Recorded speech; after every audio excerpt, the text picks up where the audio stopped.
The truth does not become less valuable simply because it arrives too late. Those words settled quietly over St. Matthew Cathedral on a gray October morning, as mourners filled every polished wooden pew beneath towering stained glass windows. Outside, black luxury sedans lined the quiet streets of downtown Boston, while television crews gathered behind security barriers, hoping to capture one final glimpse of the farewell to William Carter, the billionaire entrepreneur whose business empire had transformed countless industries. Inside the cathedral, however, no one spoke about innovation or success. Conversations drifted instead toward inheritance, influence, and the future of the Carter family fortune. At the front of the sanctuary, surrounded by white lilies and soft candlelight, rested William's polished oak casket. Beside it sat his widow, Amara Brooks Carter, dressed in a simple black dress, with no expensive jewelry beyond the wedding ring she still refused to remove. Her posture remained calm, her hands folded gently in her lap, her eyes fixed quietly ahead. She had barely spoken since entering the cathedral, and for many members of William's family, her silence became the easiest thing to judge. Victoria Carter, William's older sister, leaned toward another relative and spoke just loudly enough for nearby guests to hear. Amazing how comfortable silence becomes when someone is waiting for a fortune. A few restrained smiles appeared around her. Another cousin added, "She certainly played the devoted wife well." Their comments spread quietly through the congregation, growing bolder with every whispered assumption. No one questioned whether the accusations were true. They simply repeated stories that had circulated for years. According to family gossip, Amara had married William after he became wealthy, encouraged him to distance himself from relatives, and lived comfortably while contributing very little to his remarkable success. Very few people in the cathedral had ever taken the time to know her beyond those convenient rumors. Amara heard every word. She neither defended herself nor lowered her head in shame. Instead, she remained exactly where she was, offering the same quiet dignity she had carried throughout every family gathering during the 12 years she had been married to William. The minister concluded his message with a prayer celebrating compassion, forgiveness, and the quiet ways love often revealed itself. As the congregation prepared to leave for the private family service, Victoria deliberately stepped into Amara's path. "I suppose this is the moment you have been waiting for," she said with a polite smile that never reached her eyes. "William is gone, and now the lawyers will make you very comfortable." Several relatives stopped walking, pretending not to listen, while eagerly waiting for Amara's response. She looked at Victoria with calm respect before answering softly. "Today is not about money." Victoria gave a small laugh. "Everything has always been about money with people like you." Amara said nothing more. She simply stepped aside to allow elderly guests to pass safely through the aisle, before quietly following the procession toward the adjoining memorial hall. Her silence only convinced William's relatives that their judgment had been correct all along. Inside the hall, family members gathered around polished tables while attorneys organized legal documents near a small podium. William's longtime attorney, Charles Whitmore, waited patiently until every invited guest had taken a seat. He opened a leather folder, adjusted his glasses, and thanked everyone for attending before explaining that William's estate would be presented according to carefully prepared instructions. Several members of the Carter family exchanged confident smiles, believing they already knew exactly how the afternoon would unfold. Then Charles paused, looked slowly across the room, and spoke one sentence that immediately erased every conversation. "Before we begin reading Mr. Carter's will, I must first honor one instruction that he insisted could never be ignored, regardless of who objected." The memorial hall grew unusually quiet after Charles Whitmore's announcement. The soft conversations that had filled the room only moments earlier disappeared as every member of the Carter family turned their attention toward the elderly attorney standing behind the polished oak podium. William had trusted Charles for more than 20 years, and everyone understood that he never spoke dramatically without reason. Charles carefully opened another section of the leather portfolio before looking across the room with measured calm. "Mr. Carter prepared every document personally during the final months of his life," he said. "He reviewed each instruction several times, and he made one request absolutely clear: No one may interrupt the proceedings until every page has been presented exactly as written. Victoria Carter crossed her arms with visible impatience. "Then let us finish this quickly," she replied. Everyone already knows William wanted his company protected. Several relatives nodded confidently. Their attention shifted toward Amara, expecting her to react with anxiety or anticipation. She did neither. She remained seated quietly near the back of the family section, her hands resting gently in her lap, listening without expression. Charles unfolded the official will and began reading the legal provisions with careful precision. William's charitable foundation would continue operating under its existing board. Several longtime employees would receive financial recognition for decades of loyal service. Scholarships would continue funding students pursuing medical research. The family estate outside Boston would remain preserved as a historical property rather than being sold. Every decision reflected William's lifelong commitment to planning carefully rather than emotionally. When Charles finally reached the section concerning personal inheritance, the room became noticeably tense. Victoria leaned forward with quiet confidence. William's younger brother Daniel adjusted his tie while exchanging satisfied glances with two cousins. Everyone expected the largest portion of the estate to remain within the Carter bloodline. Charles continued reading. Mrs. Amara Brooks Carter shall retain ownership of the home currently serving as her primary residence, together with all personal possessions already belonging to her before or during the marriage. The remaining financial assets shall continue under the Carter Family Trust according to previously established corporate governance. Silence followed. Then several quiet laughs appeared around the room. Victoria smiled without attempting to hide her satisfaction. "That is all?" she asked, with unmistakable disbelief. "After 12 years of marriage?" Another cousin shook his head. "Perhaps William finally understood people better than we gave him credit for." Someone whispered loudly enough for others to hear, "I suppose marrying a billionaire did not work out quite the way she planned." The remark spread quickly across the room, growing more confident with every passing second. Amara never protested. She simply lowered her eyes briefly before looking back toward Charles, waiting patiently as though she knew the proceedings had not yet reached their true conclusion. Charles closed the final page of the will, but made no effort to leave the podium. Instead, he removed his glasses, folded them carefully, and reached beneath the table beside him. From a locked leather briefcase, he produced a second item unlike any legal document in the room.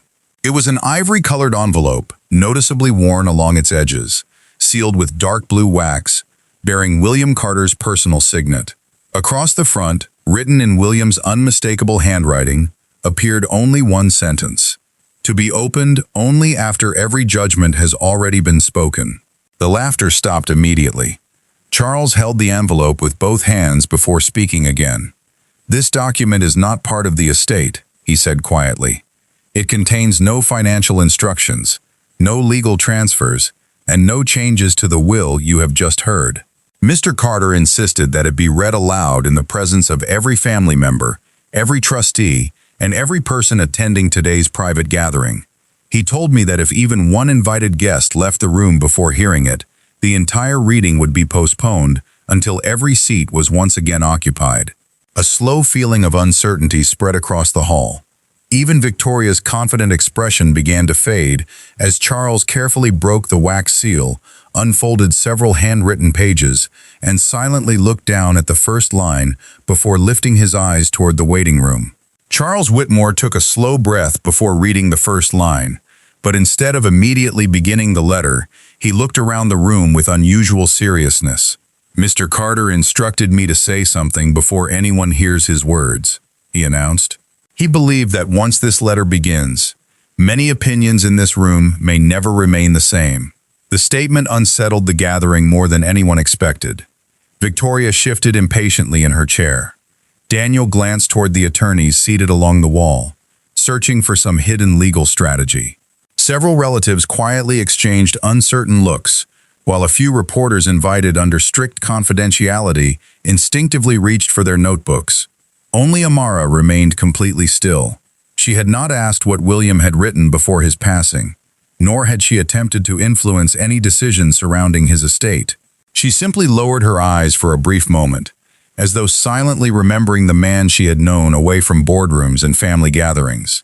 Charles carefully lifted the handwritten pages. "Mr. Carter requested that I preserve every word exactly as he wrote it," he explained. "Nothing has been edited, summarized, or interpreted."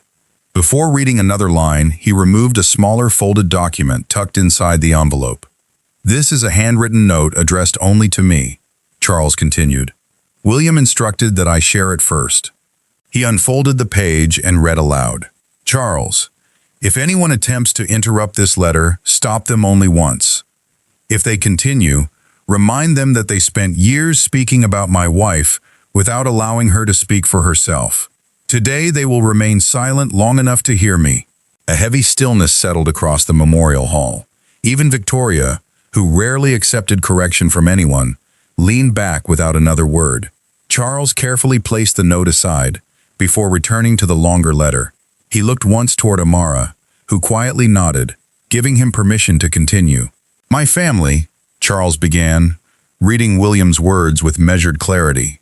"If you are hearing this, then I am no longer able to correct the mistakes I made while I was alive.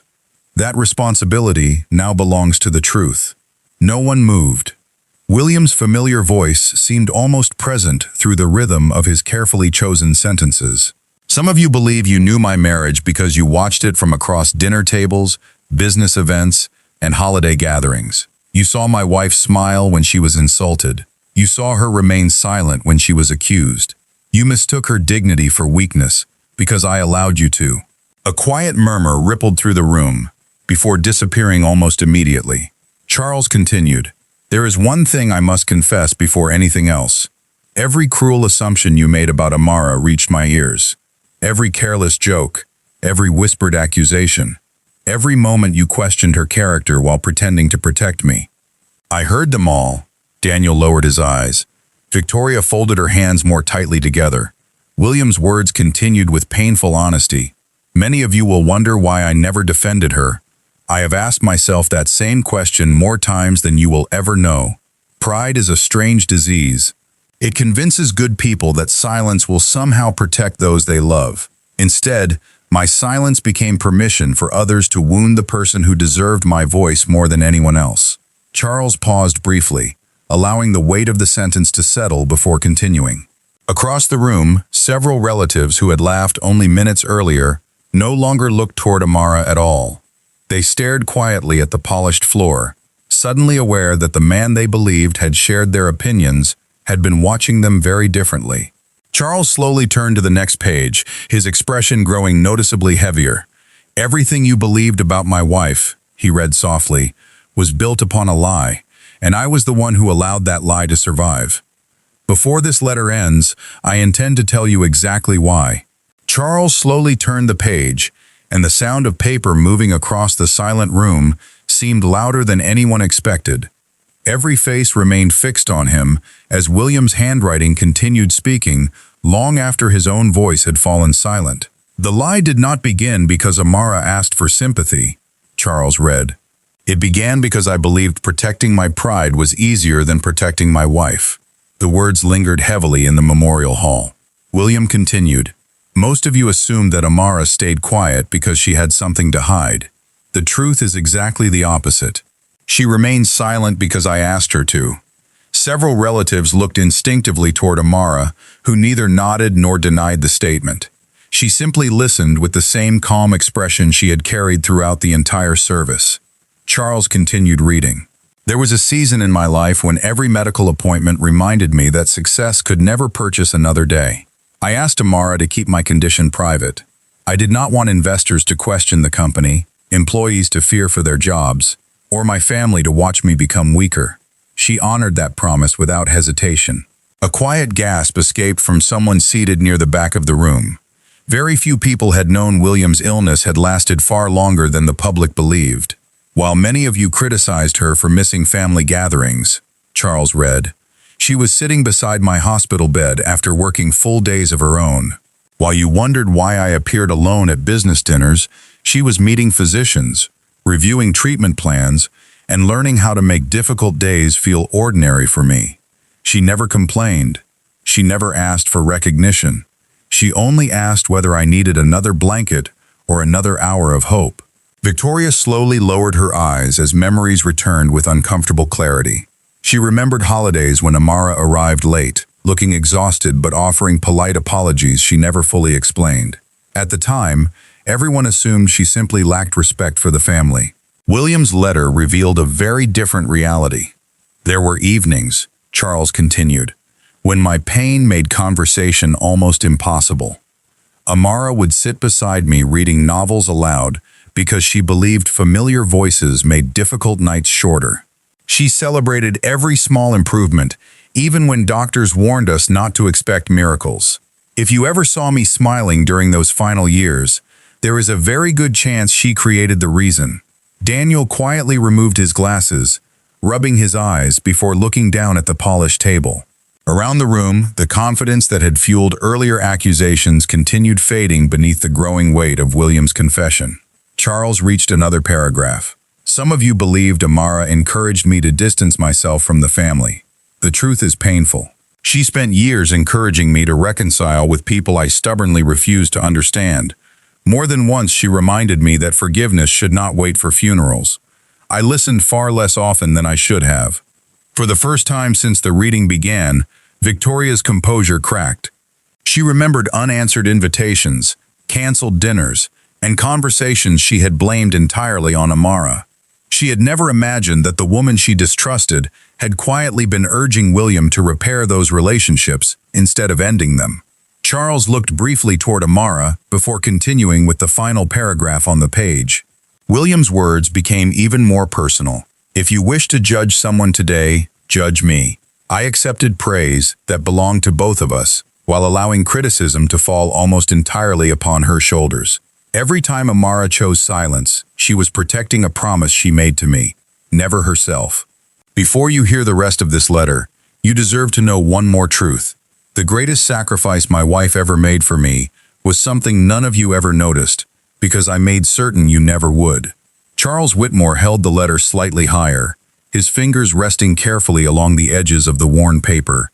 The room had changed completely. The same people who had entered the memorial hall believing they understood Amara's story now sat quietly, forced to confront how little they had truly known.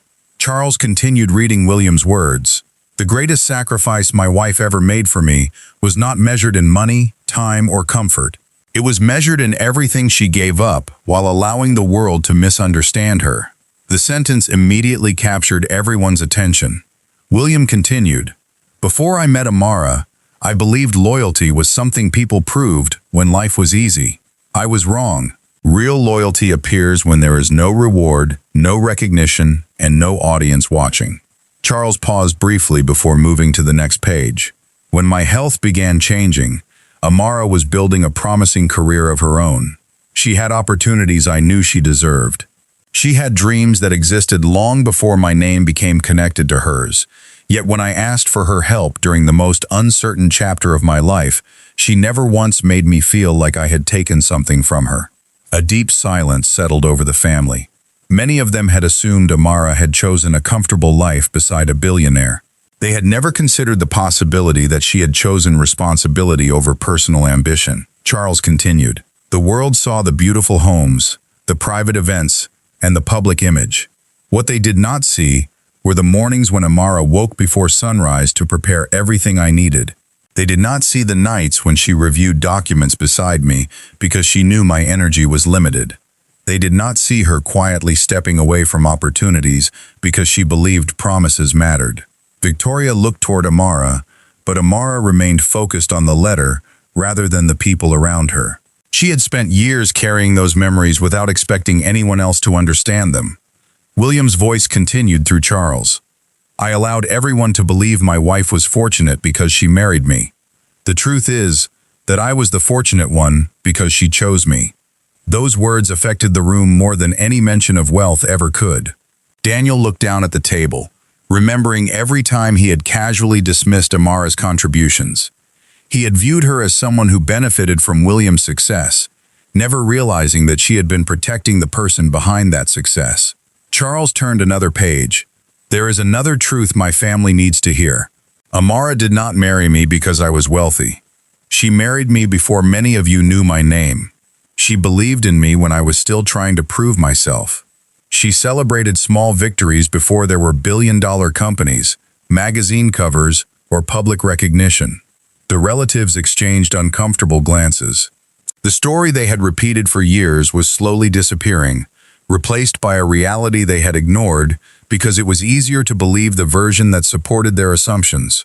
Charles continued reading. The most painful part is knowing that the woman who protected my reputation spent years losing her own because I remained silent. I thought I was protecting my family from worry. Instead, I allowed the person who loved me most to stand alone. Amara finally looked down, and for the first time that afternoon, a small sign of emotion appeared on her face. Not anger, not bitterness, only the quiet sadness of someone hearing a truth that had arrived later than it should have. Charles noticed the room's silence before continuing. But there is one final reason I asked for this letter to be read. It is not only to explain the past. It is because Amara has something important to give this family. Something I hope will show you the kind of person she has always been. Charles Whitmore carefully turned to the next page, and the atmosphere inside the memorial hall became even more intense. Everyone understood that William Carter's letter was no longer about explaining old misunderstandings. It was becoming a final message designed to reveal the person Amara had always been when no one was watching. Charles continued reading in a steady voice. Before this letter ends, I need my family to understand one final decision. A decision that may surprise some of you. Several relatives immediately looked toward Amara. They expected the next words to involve money, property, or some hidden financial arrangement. After all, that was the only way many of them had learned to measure importance. Charles continued. When I created my estate plan, many people assumed I would leave everything to those who shared my last name. They assumed family was defined by inheritance. But during my final months, I learned something far more valuable.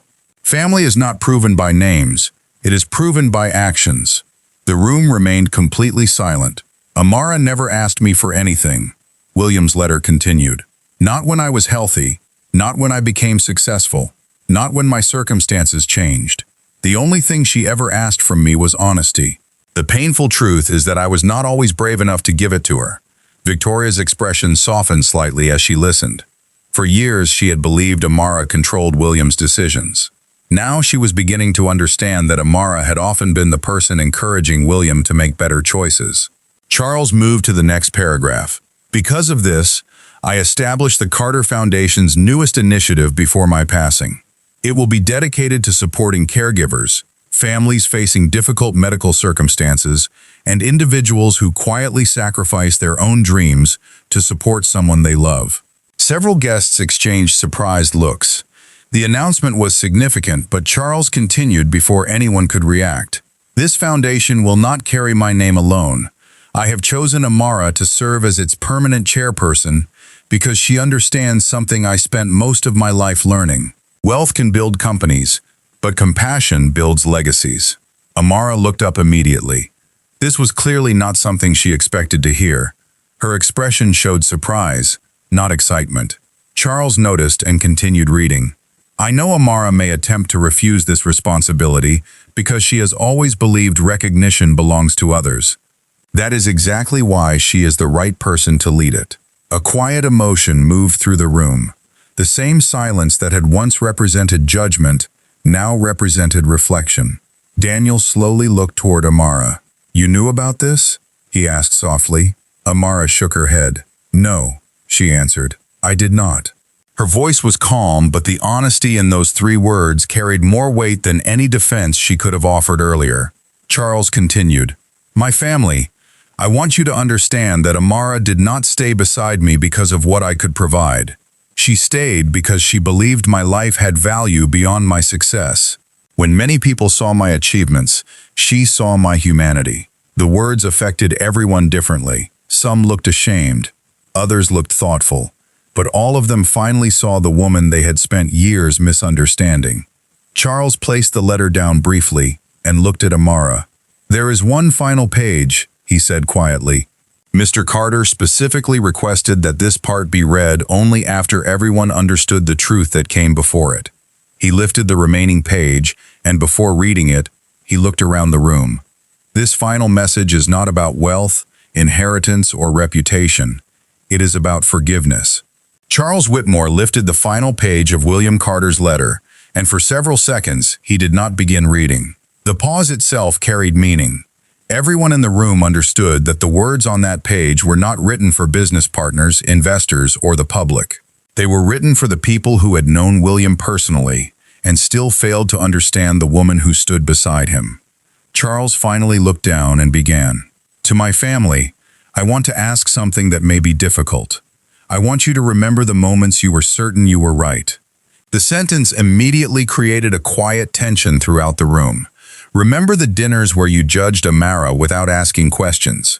Remember the conversations where you repeated assumptions because they were easier than discovering the truth.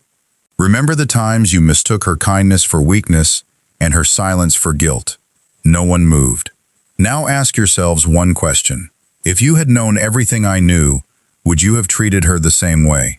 The answer was obvious, and the silence that followed carried more honesty than any apology could have. Charles continued reading. "I spent my life building companies because I wanted to create something that would last beyond me. But near the end, I realized the greatest thing I ever built was not a business. It was the trust of one person who stayed when there was nothing left for her to gain." Amara quietly looked down. For years, she had protected William's privacy because she respected the promise she made to him.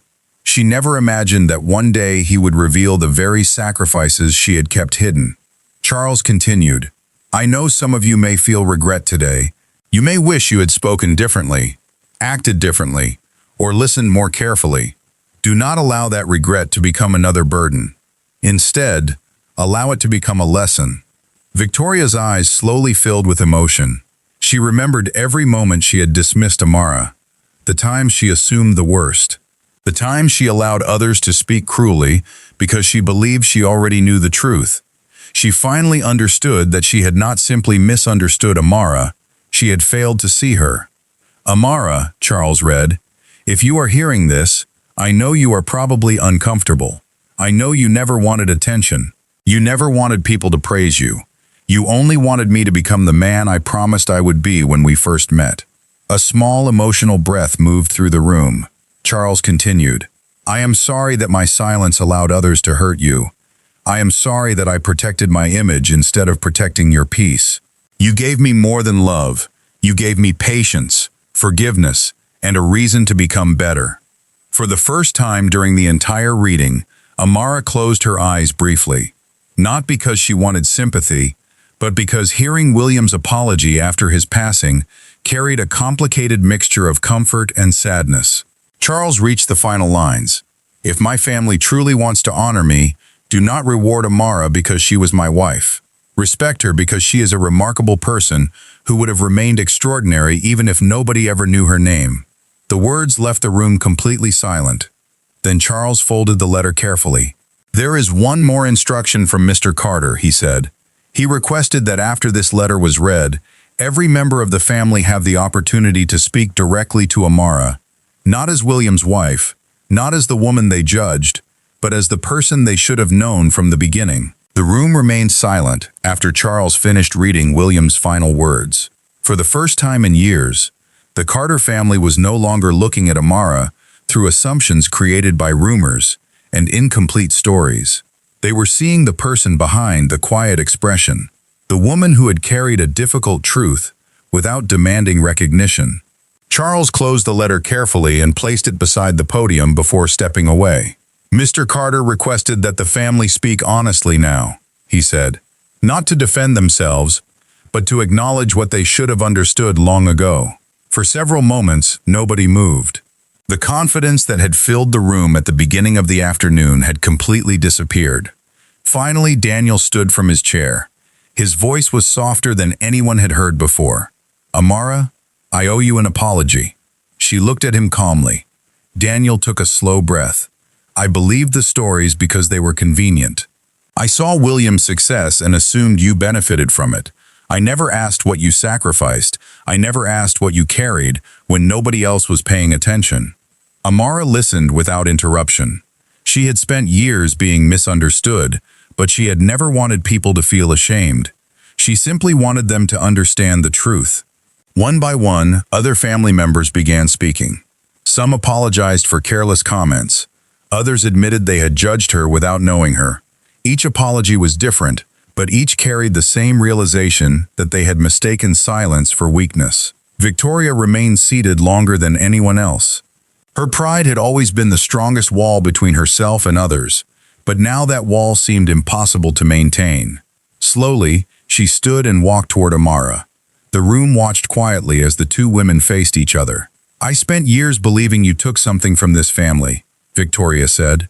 "But the truth is, you gave more than any of us understood." Her voice became emotional. "You protected my brother when I should have been there. You encouraged him when I was too focused on being right. I judged you without knowing you." Amara looked at the woman who had once been her harshest critic. Then she offered a gentle response. "I never wanted anyone to feel guilty. I only wanted William to be remembered for who he truly was." Victoria nodded, finally understanding that Amara's kindness was not an attempt to appear better than others. It was simply who she had always been. After the family conversations ended, Charles gathered the remaining documents and explained the final details of William's foundation. The initiative would begin immediately, with Amara leading the project and continuing the work William believed mattered most. Reporters outside expected a story about a billionaire's fortune. Instead, they would eventually hear about a different kind of inheritance. Not money, not property, not power. A legacy built on compassion. As the afternoon sunlight moved through the tall windows of the memorial hall, Amara stood near the empty chair where William had once sat beside her during family gatherings. She touched the wedding ring on her finger and whispered a quiet goodbye that only she could hear. She had spent years protecting his secrets. Now she finally understood why he had left one last message behind. He was not trying to prove she deserved his love. He was trying to make sure the world knew she had always deserved respect. Outside the hall, the Carter family slowly walked together for the first time in many years, no longer united by wealth or reputation, but by a truth they could no longer ignore. Yet as Amara prepared to leave, Charles approached her with one final envelope from William that had not been opened. "He left instructions that this was only for you," Charles said quietly. Amara looked at the envelope in his hand, recognizing William's handwriting immediately. After everything she had learned that day, she wondered what secret remained inside the final message he had left only for her. The envelope felt heavier than its size suggested. Amara stood alone in the quiet hallway outside the memorial room, holding the final message William had prepared only for her. The afternoon light passed through the tall windows, casting soft shadows across the marble floor as memories from 12 years of marriage returned one by one. She had expected sadness. She had expected the pain of losing the person who knew her better than anyone else. What she did not expect was to discover how deeply William had understood the sacrifices she never spoke about. Slowly, she opened the envelope. Inside was a single handwritten letter, much shorter than the one shared with the family. There were no legal instructions, no explanations for the foundation, and no mention of wealth. It began with 3 simple words, "My beloved Amara." She paused for a moment before continuing. William wrote, "If you are reading this, then I have already failed to keep my promise of growing old beside you. I know that no letter can replace the conversations we should have had, but I hope these words remind you of something important. You were never the quiet woman people misunderstood. You were the strongest person I ever knew." Amara gently held the page as she continued reading. William admitted that his greatest regret was not his illness or the years he lost. His greatest regret was allowing the world to see only a small part of the woman he loved. "You never needed my name to become valuable," he wrote. "You never needed my fortune to become important. Before anyone knew who I was, you already knew who I could become. You believed in me before success gave anyone a reason to notice." A small smile appeared on Amara's face through the emotion she carried. Those were the words she had always hoped William understood, not because she needed praise, but because she wanted him to know that their life together had never been about what he owned. It had always been about who they were when nobody else was watching. William continued, "I have one final request. Please do not spend the rest of your life proving people wrong. You have nothing left to prove. Let your kindness continue, not because others deserve it, but because it is the person you have always chosen to be." Amara lowered the letter and looked out the window toward the city where William had built his empire. For years, people had measured him by billions of dollars, company rankings, and public achievements. But she knew the man beyond those numbers. She knew the person who worried about employees' families, who remembered small details about strangers, and who finally learned that love was not something earned through success. It was something protected through humility. Several months later, the Carter Foundation opened its first caregiver support center in Boston. The building carried William's name, but the mission carried Amara's heart. Families who entered the center found resources, guidance, and compassion from people who understood that invisible sacrifices were still real sacrifices. At the opening ceremony, Amara stood before a crowd of employees, community leaders, and families. She did not speak about the insults she had endured. She did not speak about the people who had doubted her. Instead, she spoke about gratitude, forgiveness, and the responsibility of seeing people clearly before judging them. Near the front row sat the Carter family. They were no longer watching her as an outsider. They were listening to her as someone who had become the heart of a legacy they once failed to recognize. Years later, visitors to the foundation would see a framed copy of William's final sentence displayed near the entrance. It read, "The greatest fortune I ever received was not the wealth I built. It was the love I was lucky enough to be given." And beneath those words was Amara's simple reply written in her own handwriting. "Love is remembered when it is shared." The world once believed Amara's silence meant she had nothing to say. In the end, they discovered the truth. Her silence had never been emptiness. It had been dignity waiting for the right moment to be understood.